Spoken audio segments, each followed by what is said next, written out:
How to turn off red dot on iPhone.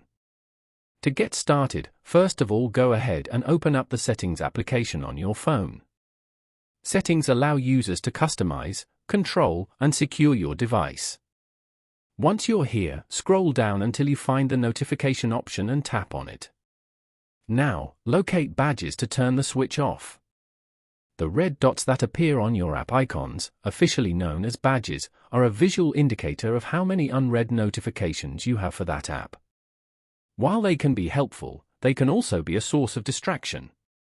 So, after turning off, the red notification badge will no longer appear without turning off its other notifications, like banners or sounds.